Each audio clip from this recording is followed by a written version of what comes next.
Mas Heru, ini tadi saya sebutkan di tengah ketegangan politik Timur Tengah muncul pemberitaan seperti ini.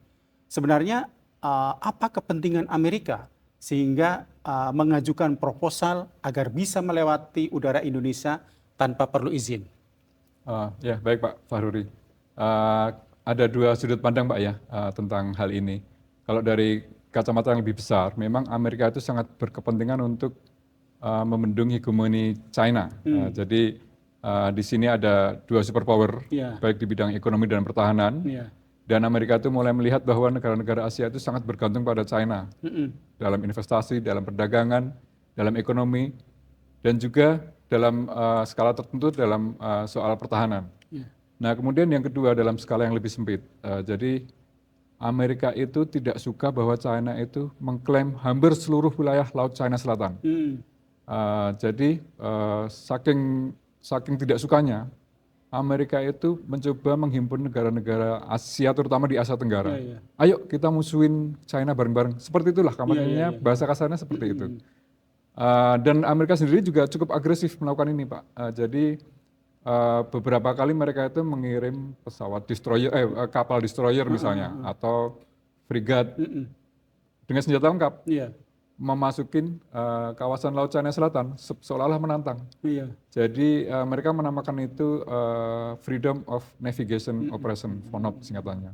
Nah, Amerika itu pengen negara-negara Asia Tenggara itu juga ikut. Kalian kan selama ini kan ditekan China kan, keluar kapal kamu lewat situ sedikit aja langsung didatengin Coast Guard-nya atau penjaga lautnya China kan, terutama Filipina Pak ya. Kalau Filipina, Amerika sudah memang Filipina sendiri yang mengundang, kita dibantuin dong, kita nggak mungkin ngadepin China sendirian, dan itu berkali-kali terjadi. Bahkan pernah Pak insiden tabrakan itu, kapal Coast Guard-nya Filipina ditabrak oleh ini penjaga lautnya ini China, sampai seperti itu. Di Vietnam juga sama, kapal nelayan Vietnam yang masuk ke wilayah itu disemprot pakai itu water cannon sampai hampir terbalik. Jadi banyak insiden seperti itu Pak.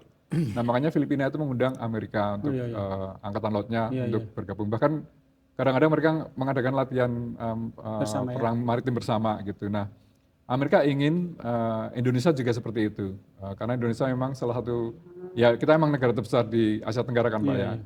Dan selama ini kita selalu bersikap netral. Nah Amerika tuh pengennya, ayo dengan kita aja.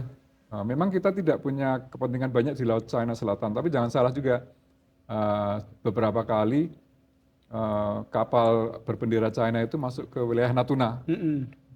Itu bahkan kapal militernya China. Jadi itu dulu pernah ada buktinya itu, angkatan udara kita merekam itu, kita kirim fotonya gitu, ada semua itu Pak, seperti itu. Jadi sejak dulu memang Amerika ingin Indonesia bergabung dalam operasi itu Pak, Freedom of Navigation di Laut China Selatan.